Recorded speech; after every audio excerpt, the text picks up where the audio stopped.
Bismillahirrahmanirrahim. Assalamualaikum warahmatullahi wabarakatuh.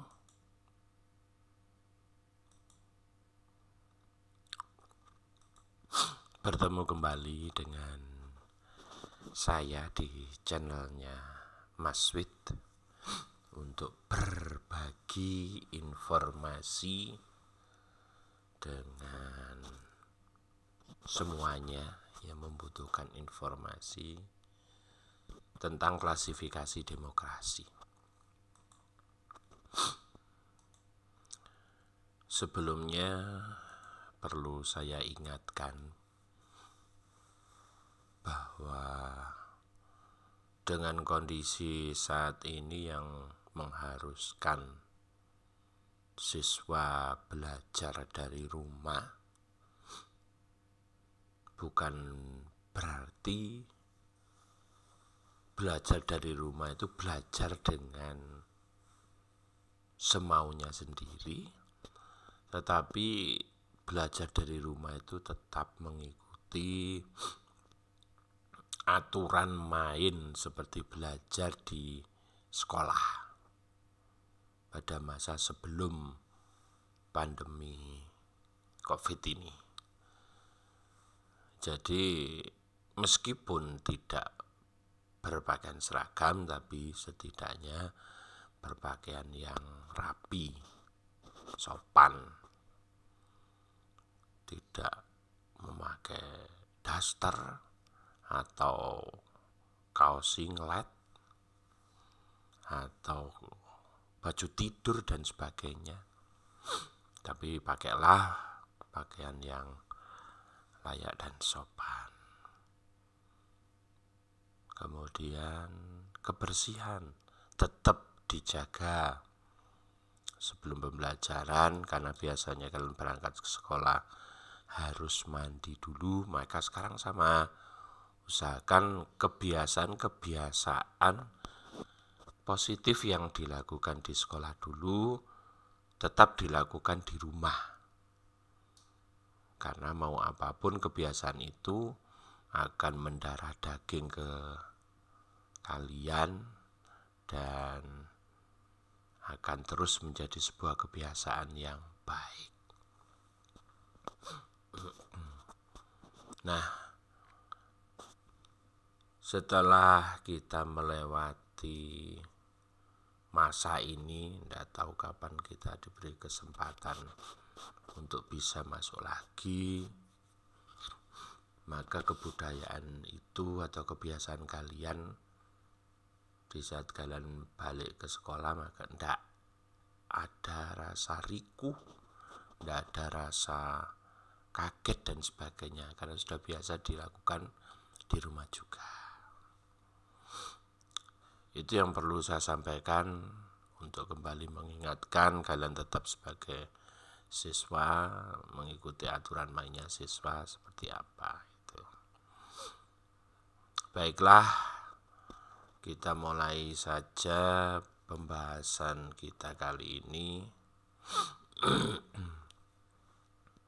dengan judul kecil klasifikasi demokrasi. Minggu kemarin, refresh saja, minggu kemarin sudah belajar tentang demokrasi secara umum, cirinya, kemudian kelengkapannya, penerapannya, dan sebagainya, yang semuanya itu berasal dari masa Yunani kuno, yaitu masa di mana demokrasinya berjalan secara langsung, sehingga antara penguasa dengan rakyat bisa langsung berkomunikasi, bisa langsung melakukan pemilihan secara langsung, pengambilan keputusan secara langsung, karena jumlah penduduknya masih sedikit dan lahan yang dibutuhkan untuk pertemuan juga tidak terlalu luas.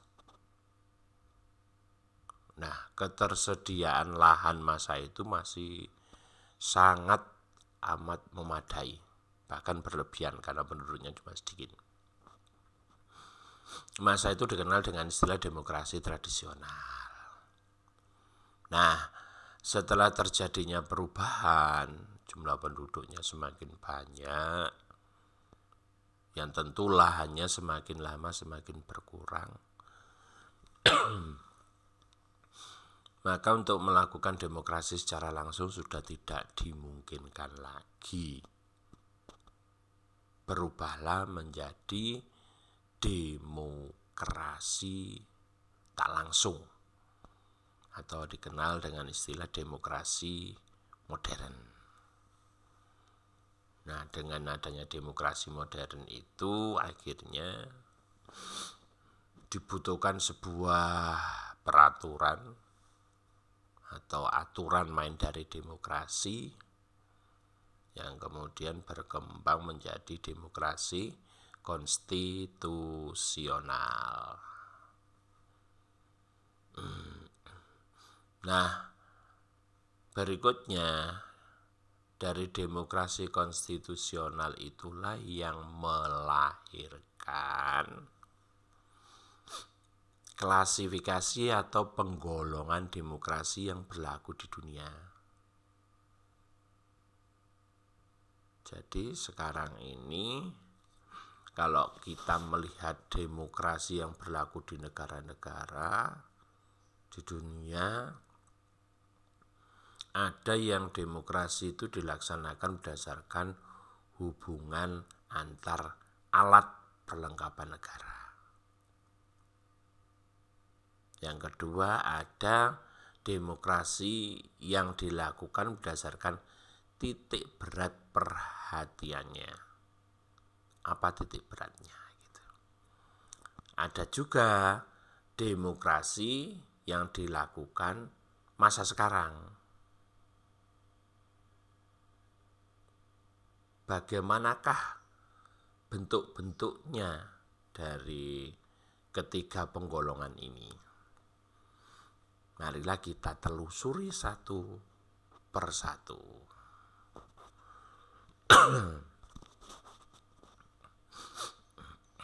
Kita lihat yang hubungan antar alat perlengkapan negara.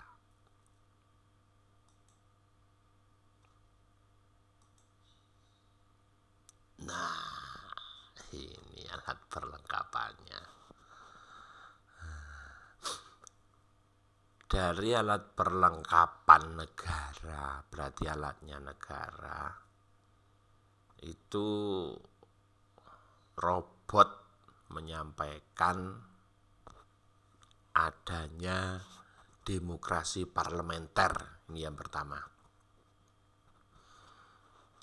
Kalau kita lihat istilah demokrasi parlementer, maka titik fokusnya ada di parlemen. Apa parlemen itu? Parlemen itu legislatif atau wakil rakyat. Karena menggunakan demokrasi modern, maka menggunakan sistem perwakilan legislatif. Kalian masih ingat pembuat undang-undang di teorinya Trias Politika. Untuk jelasnya, ini definisi ringkas demokrasi parlementer. Demokrasi parlementer merupakan sebuah sistem pengorganisasian suatu negara dengan memberikan tanggung jawab kepada legislatif. Saya katakan tadi, parlemen itu adalah legislatif. Nah ini, jadi negara itu menyerahkan semuanya, baik itu pemilihan, prosedur pertanggungjawaban kepada legislatif ini untuk membentuk kabinet kerja serta melakukan pemilihan presiden dan wakilnya. Ini parlementer. Nah, di dalam negara yang menggunakan demokrasi parlementer, sudah jelas bahwa legislatifnya ini kekuasaannya lebih tinggi, lebih besar, lebih kuat dari eksekutif.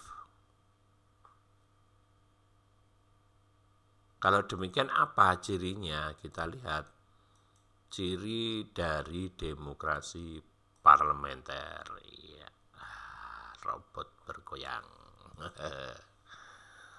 Ciri yang pertama, kepala pemerintahannya bernama Perdana Menteri.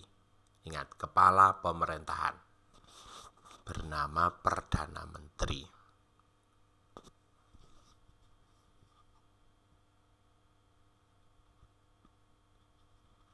Nah, kalau kepala pemerintahan berarti Perdana Menteri ini mengurusi urusan dalam negeri. Karena di demokrasi parlementer ini betul-betul dipisahkan antara urusan dalam negeri dan luar negeri. Gitu.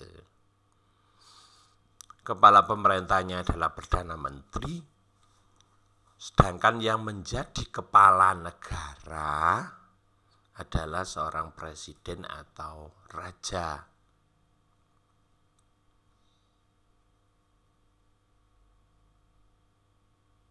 Coba dipahami dulu, ada sebuah negara, mereka menggunakan demokrasi parlementer, maka di sana harus memiliki dua kepala.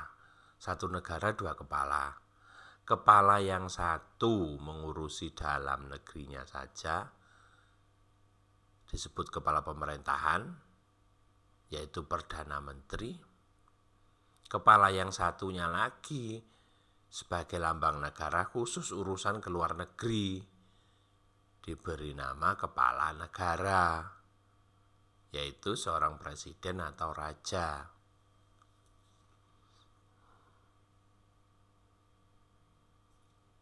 Paham ya? Oke, berlanjut yang kedua. Nanti kalau tidak paham silakan gunakan WA Group untuk menanyakan atau berdiskusi bersama. Yang kedua, kekuasaan eksekutif. Ini yang dikatakan kekuasaan untuk menjalankan pemerintahan tadi. Ini eksekutif adalah Perdana Menteri. Siapa yang memilih, yang membentuknya? Kekuasaan eksekutif diberikan oleh lembaga legislatif. Jadi Perdana Menteri ini yang mengangkat dan memberhentikan adalah legislatif. Jadi di sini terjadi pemilihan, iya, pemilihan dari lembaga legislatif tadi.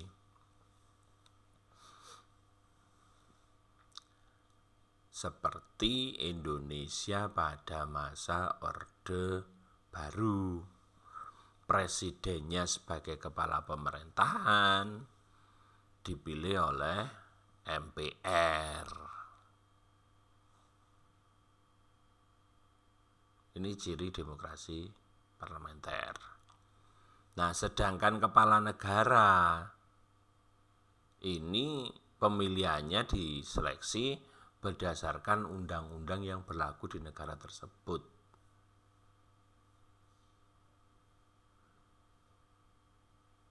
Kalau undang-undangnya menyatakan kepala negara adalah raja beserta turunannya, ya sudah. Berarti raja A, kemudian raja A mangkat, dilanjutkan dengan anaknya, yang mana semuanya ditentukan berdasarkan undang-undang yang berlaku di negara tersebut berkaitan dengan kepala negara seperti apa, itu diatur.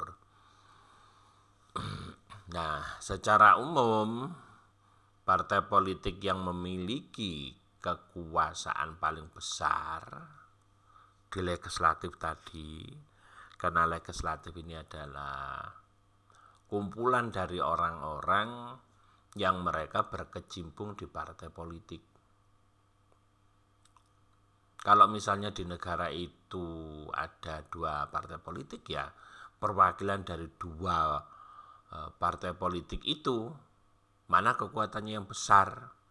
Misalnya 60 berbanding 40, maka yang partai politik yang 60 ini nanti yang akan punya peluang besar untuk menjadi Perdana Menteri. Karena di sana caranya bukan musyawarah mufakat, tapi pengambilan suara terbanyak. Nah, itu yang akhirnya oleh Indonesia diikuti. Setiap legislatif mau mengambil keputusan selalu digunakan dengan cara voting. Kebiasaan-kebiasaan lama inilah yang akhirnya masuk ke negara kita dan negara kita menggunakannya. Ceritanya seperti itu. Jadi kembali, partai politik di legislatif yang memiliki kekuasaan paling besar, maksudnya kekuasaan ini dia memiliki jumlah yang banyak, lebih banyak dari partai yang lain. Maka peluang besar untuk menjadi Perdana Menteri pasti didapatkan, pasti dipegang oleh mereka, karena jumlahnya sudah memenuhi, jumlahnya sangat banyak sekali gitu. Dengan kondisi ini, maka lembaga legislatif memiliki kekuasaan yang lebih tinggi karena eksekutif dipilih dia. Sehingga di sini bisa terjadi sistem impeachment, penekanan eksekutif. Misalnya mau eksekutif khusus yang dalam negeri ya, misalnya masa sekarang eksekutif mau memberikan contoh aja BLT, bantuan langsung tunai, kepada siswa, karena siswa tidak masuk sekolah sejak bulan Maret, hitung Maret, April, Mei, Juni, Juli, Agustus, sekarang September, sudah 6 bulan lebih, maka dianalisa dengan Menteri Keuangan bahwa siswa tidak memiliki pemasukan karena tidak ada uang saku. Nah, akhirnya diambil kebijakan oleh eksekutif. Eksekutif dalam hal ini yang Perdana Menteri, karena kita bicara demokrasi parlemen. Perdana Menteri mengambil kebijakan bahwa kerugian yang dialami oleh siswa selama 6 bulan karena tidak adanya pendapatan tadi dilakukan bantuan langsung tunai BLT. Dihitung rata-rata siswa setiap harinya mendapatkan masukan berapa pemasukannya. Nah, dikalikan 6 bulan.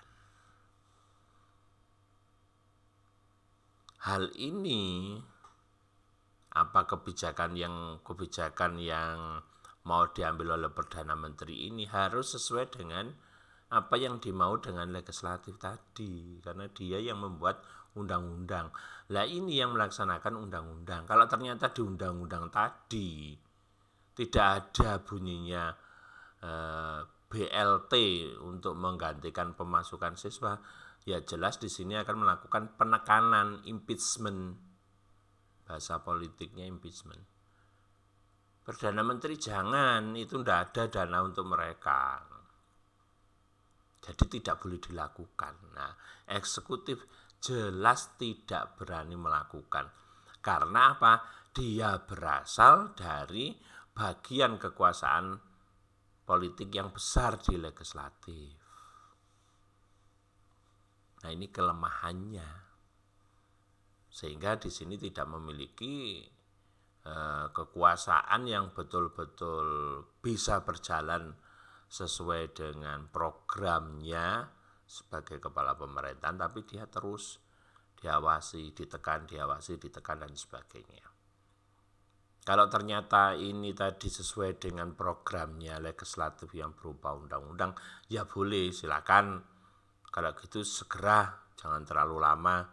Saya tunggu 1-2 jam programnya selesai, setelah itu langsung uang dibagi kepada siswa.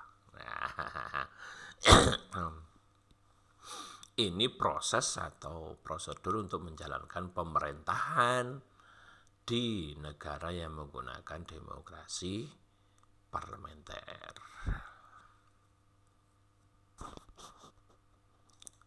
Kemudian ciri yang ketiga, seorang Perdana Menteri mempunyai hak prerogatif. Prerogatif ini hak untuk mengangkat dan mementerikan para menteri. Dalam hal ini legislatif tidak punya hak. Kenapa? Para menteri ini tadi bekerjanya kepada eksekutif atau Perdana Menteri, sehingga yang tahu dia baik, dia proporsional, dia profesional atau tidak ya Perdana Menteri. Kalau ternyata Perdana Menteri ini menyatakan bahwa Menteri A dinyatakan sudah tidak layak lagi menjabat sebagai seorang menteri, tidak layak lagi untuk menjalankan tugas kementerian, maka dia diberhentikan. Apakah harus konsultasi dengan lembaga legislatif? Tidak. Dalam hal ini sudah punya hak prerogatif, hak mutlaknya Perdana Menteri untuk mengangkat dan memberhentikan para menterinya. Ini disebut dengan hak prerogatif. Karena apa? Ini urusannya adalah urusan pemerintahan kerjasama. Urusan kerjasama antara Perdana Menteri dengan menteri. Ini ciri yang ketiga. Kita lihat ciri yang berikutnya. Terbentuknya beberapa kabinet. Kabinet itu menteri yang terdiri dari anggota menteri dan Perdana Menteri berdasarkan dengan kekuatan yang terdapat pada parlemen. Ini tadi, ini penjelasannya. Nah, kekuasaan paling besar.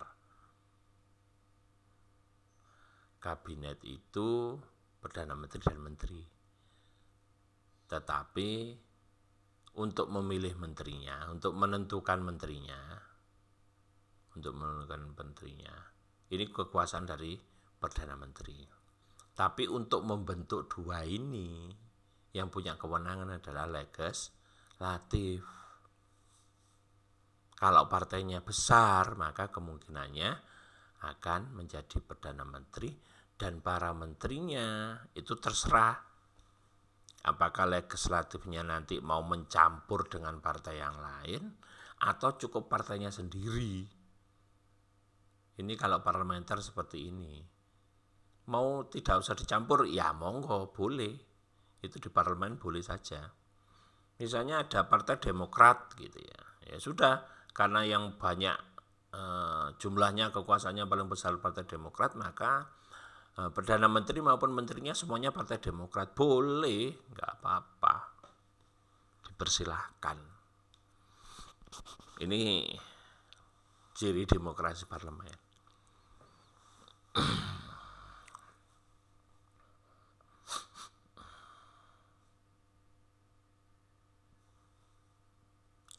Yang kelima,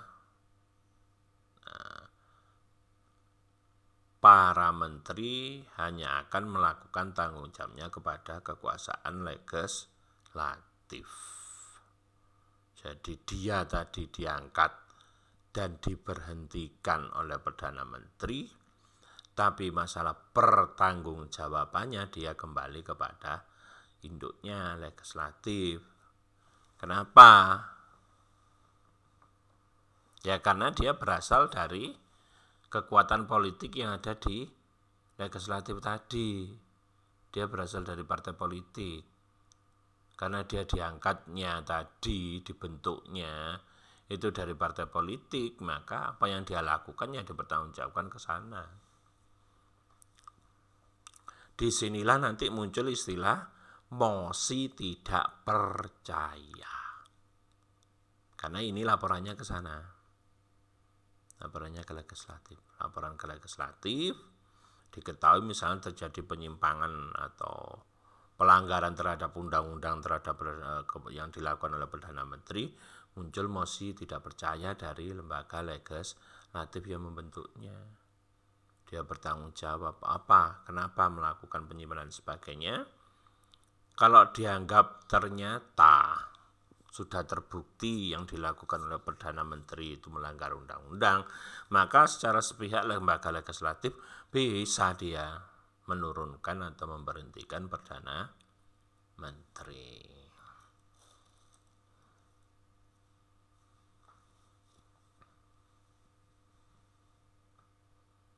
Ini ciri parlementer.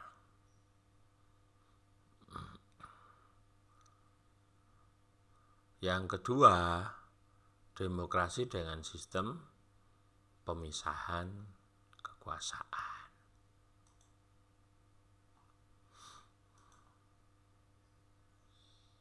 Apa sih demokrasi dengan sistem pemisahan kekuasaan ini?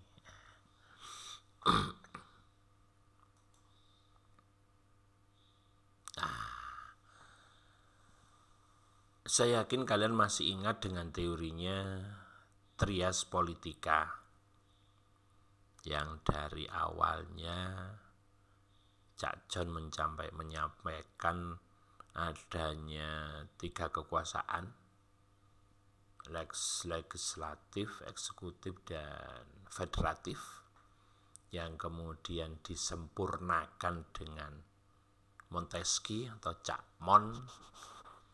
Dan dari Cak Mon itulah apa yang disampaikan dikenal dengan istilah trias politika sampai sekarang ini. Nah, itu merupakan bentuk demokrasi dengan sistem pemisahan kekuasaan. Logika berpikirnya, negara itu sebuah organisasi, dia bulat, satu. Nah, negara ini pasti punya kekuasaan, pasti punya satu kekuasaan besar yang dikenal dengan istilah kedaulatan. Nah, negara-negara modern yang sudah meninggalkan sistem negara tradisional tadi, yang tradisional itu monarki absolut, berubah menggunakan sistem demokrasi. Nah, lahirnya sistem demokrasi itu mencegah supaya tidak terjadi model-model monarki absolut, model-model kediktatoran, model-model otoriter. Sehingga salah satunya demokrasi itu menggunakan sistem pemisahan kekuasaan, teori trias politika yang diterapkan. Kedaulatan yang dimiliki oleh sebuah negara tadi dibagi menjadi 3 kekuasaan. Nah, 3 kekuasaan itu dipisahkan satu dengan yang lainnya supaya mereka dalam bekerja gak rasan-rasan siji karo sijinya. Kalau demikian, maka pekerjaan mereka adalah pekerjaan yang bersifat profesional. Legislatif, yang ngurusi urusan undang-undang. Udah, gak usah noleh apa-apa, gak usah melihat yang lainnya. Eksekutif, ya tugasmu apa? Melaksanakan undang-undang. Yudikatif, mengawasi dan menyelesaikan pelanggaran terhadap undang-undang. Disinilah letaknya check and balances. Kekuasaan yudikatif inilah yang akan melihat bagaimana kerjanya eksekutif,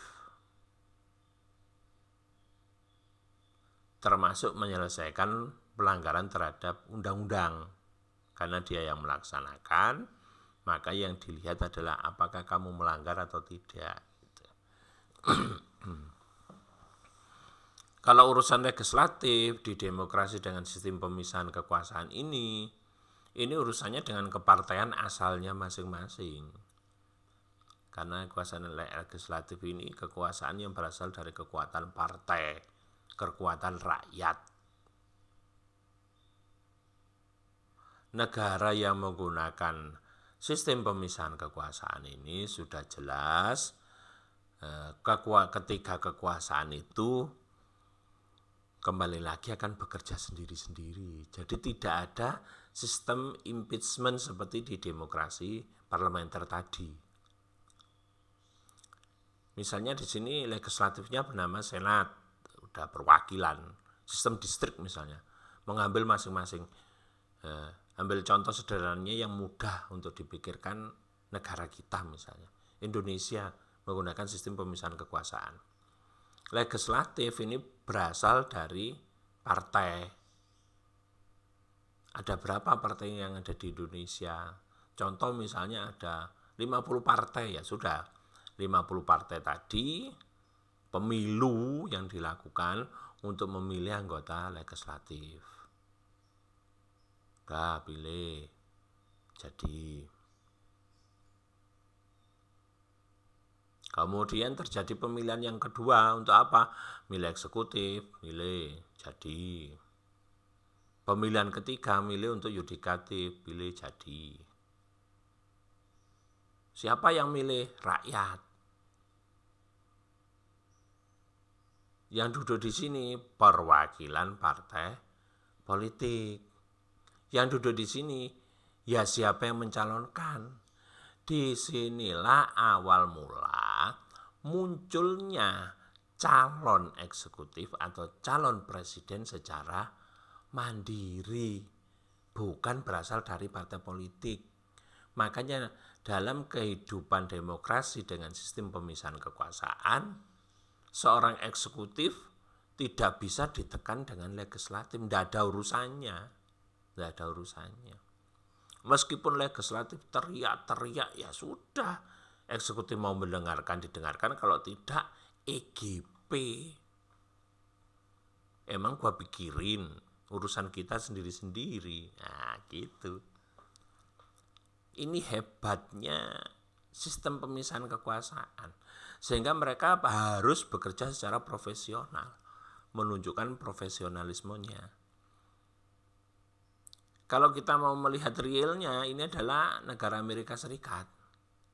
Legislatifnya berasal dari partai politik, yang itu dibuat dengan sistem distrik. Distrik itu perwakilan.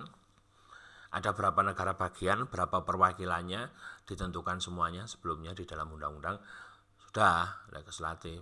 Aturan main pemilunya bagaimana dan sebagainya itu urusannya yang ada di undang-undang tadi. Sudah terpilih legislatif, baru menuju ke eksekutif. Nah, makanya pemilihan presiden di Amerika Serikat mesti calonnya independen, tidak berasal dari partai politik, tidak. Kalau misalnya dia diusung dengan partai politik, Pak, silakan kalau mau mereka membantu, boleh. Tapi begitu jadi, ya nggak ada urusannya. Sehingga partai politik tidak bisa mengatakan, loh kamu dulu kan saya bantu, tidak, nggak ada urusan, kamu saya pandang sebagai rakyat, bukan partai. Nah ini di negara demokrasi dengan sistem pemisahan kekuasaan itu. Jadi orang-orang profesional di sana ya berani mengajukan diri meskipun didukung atau tidak dengan partai politik, mereka enjoy aja.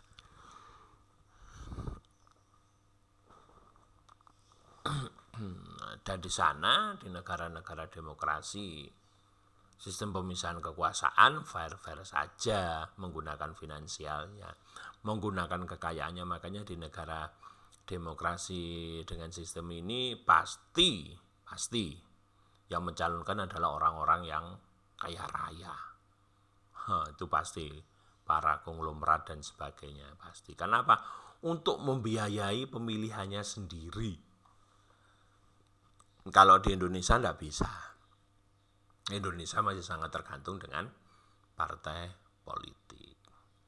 Sehingga profesionalisme bekerjanya eksekutif di demokrasi, pemisahan kekuasaan ini sangat maksimal. Yudikatif sebagai kekuasaan kehakiman, dia penengah balances antara legislatif dan eksekutif.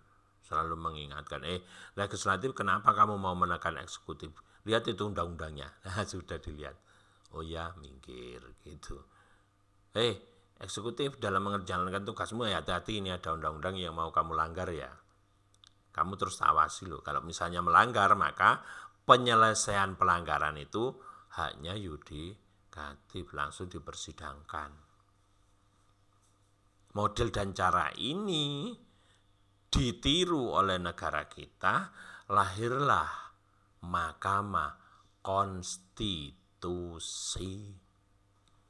sebagai lembaga penyelesaian sengketa kewenangan antar lembaga negara.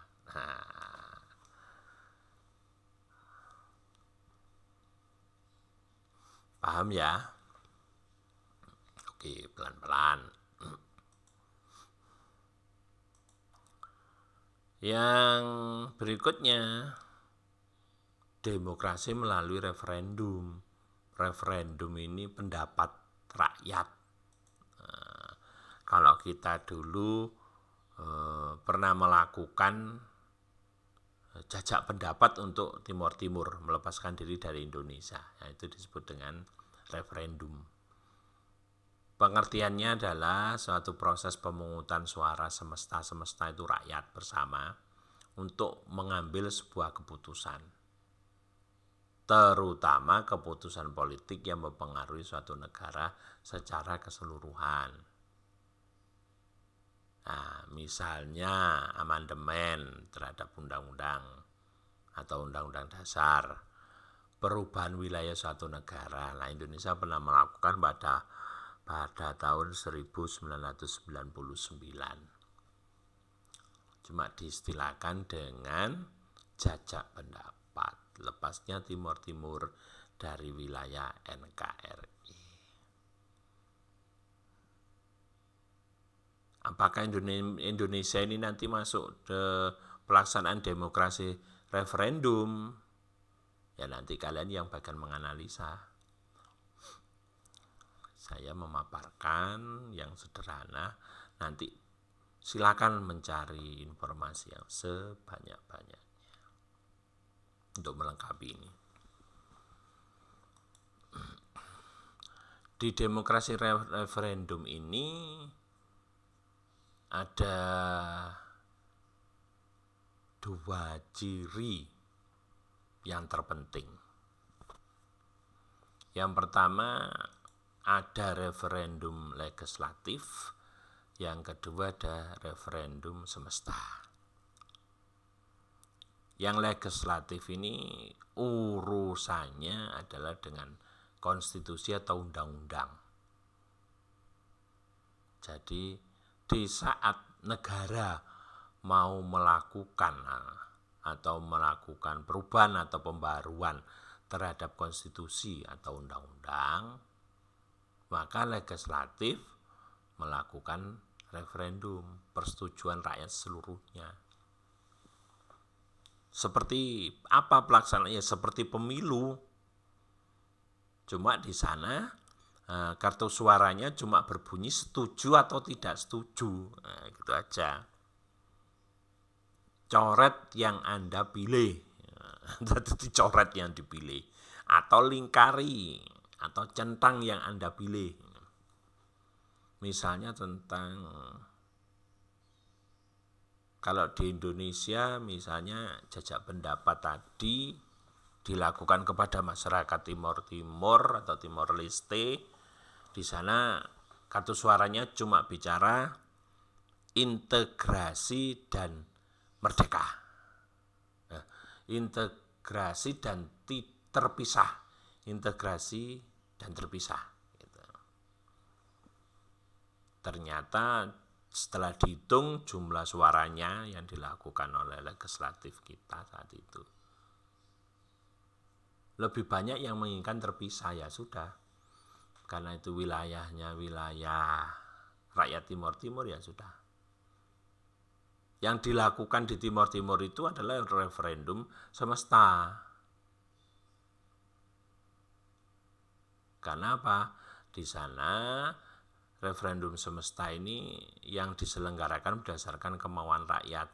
Memang didahului dengan sebuah aksi demonstrasi atau petisi yang berhasil mengumpulkan dukungan mayoritas. Karena saat itu sebagian besar masyarakat Timor Timur menyatakan, nah, kita mau melepaskan diri dari Indonesia. Oke, kalau gitu kita lakukan jajak pendapat referendum semesta. Hasilnya setelah dihitung ternyata lebih banyak yang menyatakan melepaskan diri dari Indonesia. Dan Indonesia harus bisa mengikhlaskan itu, melepaskan itu. Akhirnya sekarang ini Timor Timur menjadi negara yang merdeka dan menjadi negara tetangga kita. Sehingga kalau kalian misalnya ingin keluar negeri, nggak usah jauh-jauh, cukup naik mikrolet menuju Timor Timur. Nah, ternyata itu negara tetangga. Ini 3 bentuk dari demokrasi kalau dilihat dari sudut pandang lembaganya, lembaga yang ada di dalamnya. Karena demokrasi ini selalu erat kaitannya dengan legislatif, demokrasi itu selalu erat urusannya dengan suara.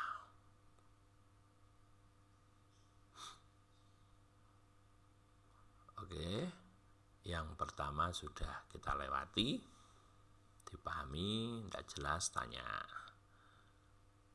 Balik kanan. Kita lihat yang kedua, demokrasi yang kita lihat dari titik berat perhatiannya. Apa sih titik berat perhatian itu? Kita lihat apakah hal yang menarik atau yang bagaimana. Nah, titik berat perhatian itu dilihat dari sisi formalnya. Demokrasi formal perhatiannya pada apa? Pada masyarakat, pada rakyat. Demokrasi itu pemerintahan rakyat. Atau Abraham Lincoln menyatakan demokrasi itu pemerintahan dari, oleh, dan untuk rakyat. Nah, itu. Sehingga kalau bicara tentang perhatiannya, berarti bicara tentang rakyatnya. Kalau formal, itu melihat kepada persamaan. Demokrasi formal itu demokrasi yang menjunjung tinggi persamaan dalam bidang politik tanpa disertai upaya untuk mengurangi atau menghilangkan kesenjangan rakyat dalam bidang ekonomi. Mereka lebih concern kepada politiknya. Semua orang dianggap memiliki derajat dan hak yang sama. Sehingga berdampak apa? Penerapan asas free fight competition, persaingan bebas. Boleh di bidang apa? Ekonomi. Makanya di negara-negara yang menggunakan demokrasi formal ini, pasti jurangnya atau perbedaan antara golongan konglomerat dan golongan di bawah garis kemiskinan, jauh banget. Karena di sana kiprah individualnya boleh. Satu orang misalnya menguasai hampir 2/3 aset sebuah kota, boleh di sana. Di negara yang menggunakan demokrasi formal. Silahkan. Karena apa? Mereka lebih konsentrasi kepada persamaan bidang politiknya. Masalah kesenjangan tidak dipikirkan, itu bukan urusannya, itu urusan masing-masing individunya. Makanya di sana perusahaan-perusahaan dan sebagainya bersaing bebas. Iya, betul-betul bersaing bebas. Kalau perlu mereka akan membentuk sebuah keluarga untuk menguasai sebuah perusahaan dan sebagainya. Makanya di sana kelompok-kelompok tertentu yang menguasai kehidupan ekonomi, yang berkuasa di bidang ekonomi. Di bidang politiknya tidak dipertimbangkan kamu kaya, kamu biasa, kamu miskin dan sebagainya. Tidak jadi masalah. Di saat pemilu bareng sudah bersama-sama mereka. Ini yang disebut dengan demokrasi formal, menjunjung tinggi persamaan dalam bidang politik.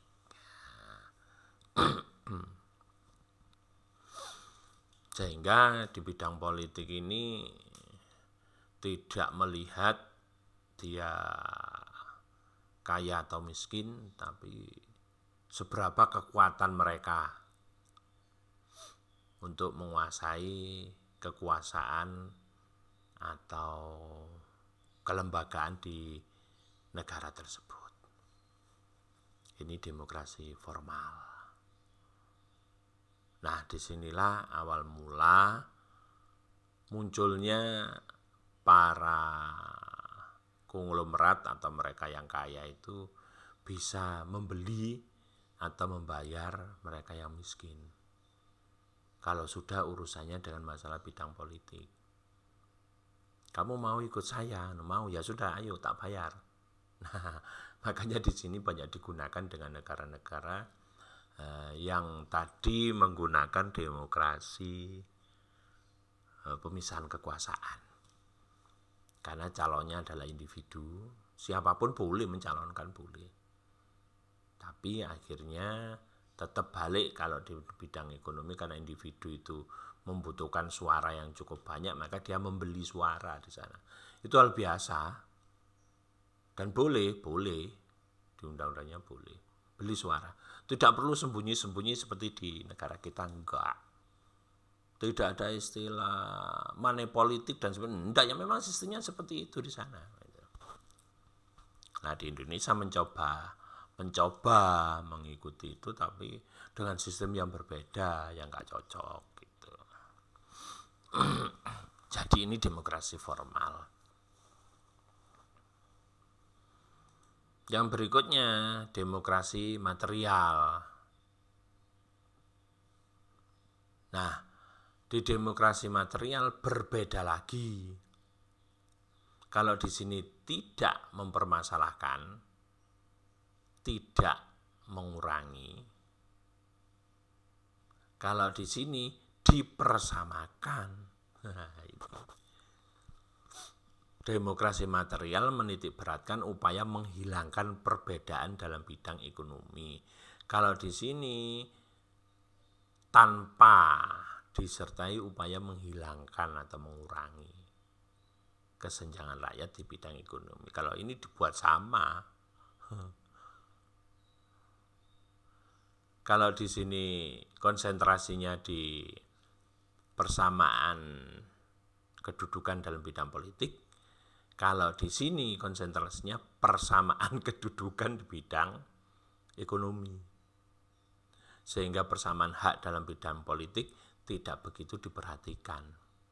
Negaranya pasti sentral ini. Di demokrasi material ini negaranya sentral. Siapa yang berkuasa ya dia yang mengatur gitu. Makanya di negara-negara demokrasi material ini masih ada istilah otoriter. Ini. Nah, untuk mengurangi perbedaan dalam bidang ekonomi, partai penguasa sebagai representasi kekuasaan negara akan menjadi segala sesuatu sebagai milik negara. Jadi di sana hak pribadi tidak diakui.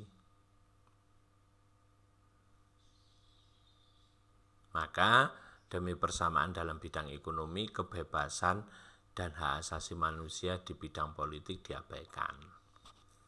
Itu.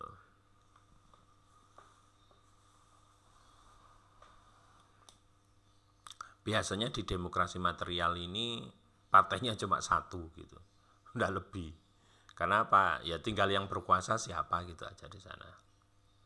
Meskipun yang pada titik akhirnya yang berkuasa adalah mereka yang memiliki status ekonomi yang tinggi, karena dia yang bisa mengatur segalanya. Nah, kalau mereka sudah berkuasa, maka segala sesuatunya dikatakan sebagai milik negara. Misalnya kita ada di dalam, contoh sederhananya kita di dalam kelas. Di dalam kelas ini kita menggunakan demokrasi material. Ada 36 siswa. Nah, 36 siswa ini hak politiknya itu diabaikan.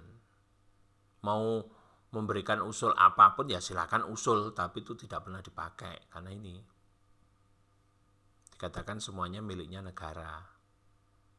Sehingga di saat negara membutuhkan dari 36 siswa ini, ya 36 siswa ini harus menyerahkan kepada negara, kepada penguasa.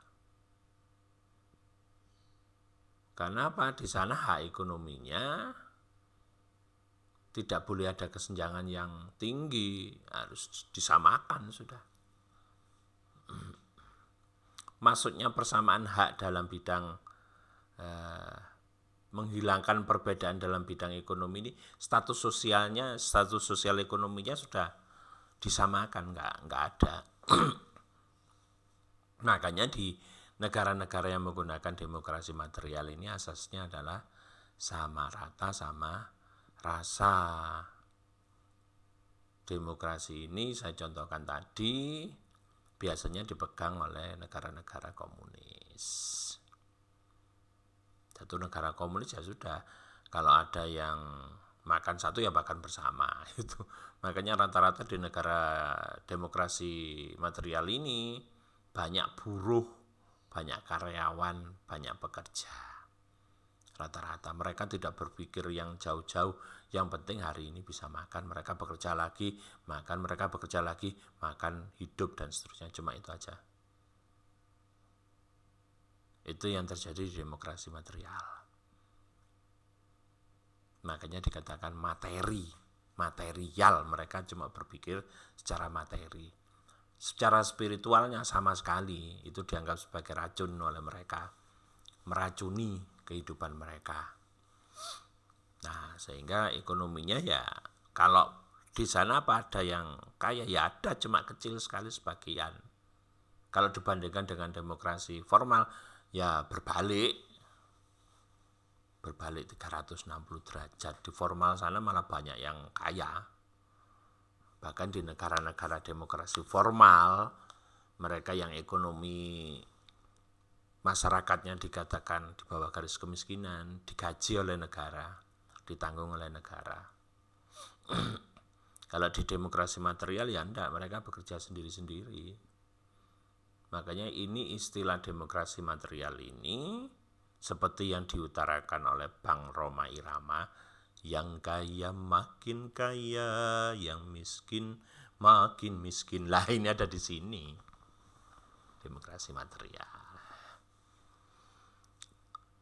Yang berikutnya demokrasi gabungan. Gabungan ini mana yang baik dari formal dan material diambil, mana yang tidak baik dari demokrasi keduanya itu dibuang. Lah ini mengambil kebaikan dan membuang keburukan dari demokrasi formal dan material. Di demokrasi gabungan, persamaan derajat dan hak setiap orang tetap berlaku. Tetapi diperlukan pembatasan untuk mewujudkan kesejahteraan seluruh rakyat. Pelaksanaan demokrasi ini tergantung pada ideologi negara masing-masing. Ideologi. Nah, sudah ada bayangan ya? Nah, berarti Indonesia ini merupakan bentuk demokrasi gabungan karena disebut dengan demokrasi Pancasila. Yang baik dari kedua demokrasi diambil, yang buruk dibuang.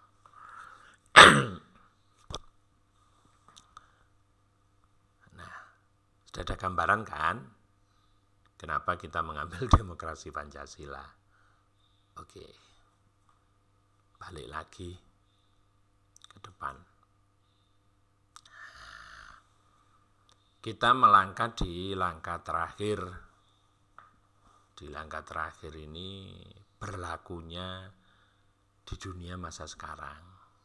Secara teoritisnya ada di dua ini. Ini teori demokrasinya, klasifikasi. Nah, yang terakhir prakteknya. Kita melihat bagaimana prakteknya di dunia ini. Ayo kita lihat. Tinggal satu pembahasan saja. Nah, secara prakteknya ada demokrasi liberal. Demokrasi liberal adalah demokrasi yang memberi kebebasan seluas-luasnya kepada warganya. Maka di sana hak individu betul-betul tinggi atau diartikan sebagai hak-hak individu dari kekuasaan pemerintah.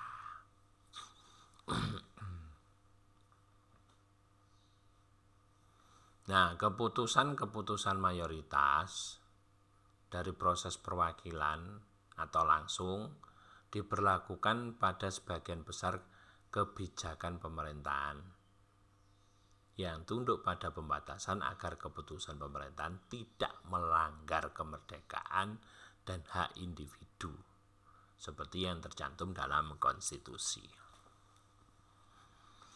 Jadi di demokrasi liberal ini masyarakatnya diberikan kebebasan hak individu yang seluas-luasnya. Silakan masyarakat berkiprah, silakan masyarakat memperkaya diri. Demokrasi liberal ini tadi merupakan penerapan dari teorinya demokrasi formal. Contohnya adalah negara Amerika Serikat, itu yang sudah jelas. Makanya di negara Amerika Serikat sana setiap orang boleh memperkaya dirinya sendiri, tidak ada pembatasan, tidak ada, terserah mau sekaya apapun boleh. Itu di negara Amerika Serikat. Jadi apa yang dilakukan oleh pemerintah, eksekutif misalnya mau mengambil kebijakan, apa kebijakan yang mau diambil? Kebijakan yang diambil oleh eksekutif itu harus melihat ada pembatasan agar keputusan itu tidak melanggar kemerdekaan hak individu. Makanya biasanya negara-negara yang menggunakan bentuk demokrasi liberal itu negaranya sekuler. Sekuler itu tidak negara yang tidak mengurusi urusan agama warga negaranya. Nah, ini contoh sederhananya. Kalau sudah urusan warga negara, urusan agama itu hakmu, hak individu sudah, kita nggak usah ngurusi itu gitu. Karena di saat negara liberal ini ngurusi hak individu, berarti dia melanggar kemerdekaan hak individunya. Gak boleh. Negara mengatur ini peribadatan, nah itu dikatakan di negara liberal itu mengganggu hak individu. Makanya di sana negara-negara demokrasi liberal itu pasti negara sekuler. Negara tidak mengurusi, tidak campur tangan urusan kehidupan agama warga negaranya. Di sana mereka lebih suka memperkaya diri. Bagaimana caranya mereka sukses gitu. Sehingga kehidupan sosialnya ya memang agak berkurang karena mereka sangat individual sekali. Kalau toh mereka dalam kehidupan sosial ya secukupnya saja, selalu diorientasikan pada kesuksesan semuanya. Mereka yang getol di kehidupan politik ya pasti pertemanannya hanya dengan orang-orang yang kehidupannya di politik. Mereka yang suka sebagai pebisnis ya pasti teman-temannya sebagai seorang pebisnis, makanya di sana profesional semuanya. Demikian seterusnya yang terjadi di demokrasi liberal. Ada apa lagi demokrasinya di dunia kita saat ini? Ada demokrasi komunis. Di demokrasi komunis ini yang saya katakan tadi, materialnya berbeda jauh dengan demokrasi liberal, atau boleh dikatakan bertolak belakang. Kalau di demokrasi komunis ini kekuasaan pemerintahnya diktator, dilakukan oleh sedikit orang, atau dikenal dengan bahasa politiknya autokrasi. Kelompok kecil, warganya tidak percaya kepada Tuhan. Lah ini di sini ada, masih tetap ada, tapi tidak diurusi. Kalau di sini tidak ada sama sekali demokrasi komunis itu, gak percaya. Karena kehidupan manusia, pemikiran mereka berdasarkan suatu evolusi yang ditentukan oleh hukum-hukum kehidupan tertentu. Jadi perkembangannya itu, perubahannya itu sangat lambat. Kenapa? Ya evolusi, bukan revolusi, evolusi. Kalau di demokrasi liberal ini kan negara yang hidup berdasarkan pengalaman kehidupan mereka pada masa revolusi dulu. Perubahannya mengharapkan perubahan yang cepat kalau di sini. Makanya individunya dibebaskan. Kalau di demokrasi komunis enggak, malah dibuat evolusi lambat. Ditentukan oleh hukum-hukum kehidupan tertentu. Sistem ekonomi diatur sentralistik atau penguasa. Kalau ada swasta itu sangat terbatas. Ini bedanya, di sini banyak, di sini terbatas. Karena ini apa? Yang mengatur adalah pusat ini, negara. Kalau di sini yang menentukan individunya. Karena apa? Urusan itu kalau sudah dicampur tangan berarti dia melanggar ini pemerintah. Terus biarkan sudah negara. Itu urusan rakyat. Nah, sudah kita mikir negaranya. Nah, itu di demokrasi liberal. Kalau komunis, ayo kita pikir ini sistem ekonominya. Makanya dikatakan sentralistik atau dikenal dengan sistem ekonomi etatisme.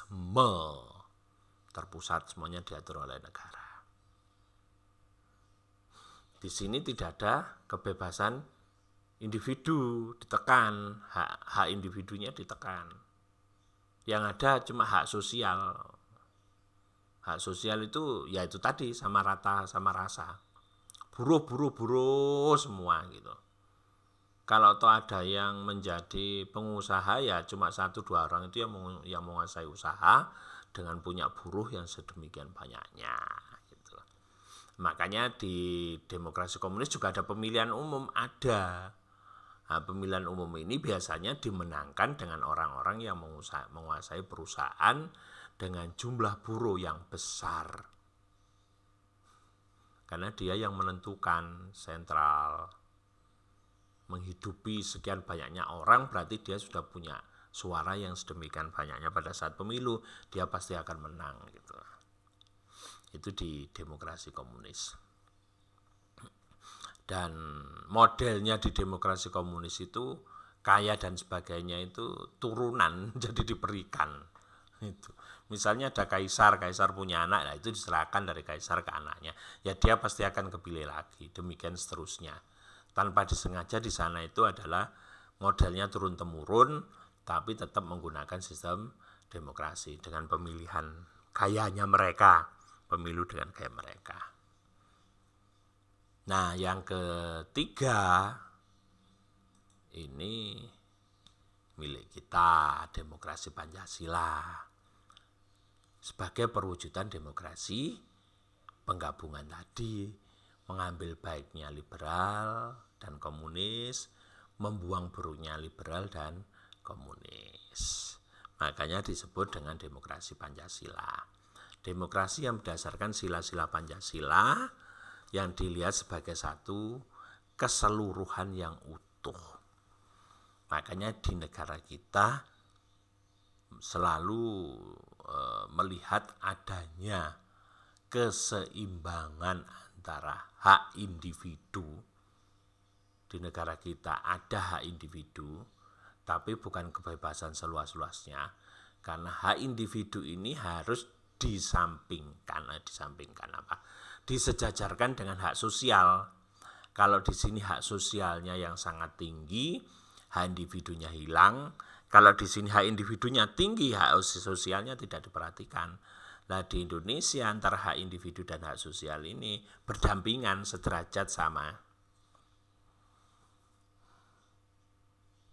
Sehingga demokrasi Pancasila ini sesuai atau cocok dengan kondisi kebinekaan bangsa kita, keberagaman bangsa kita,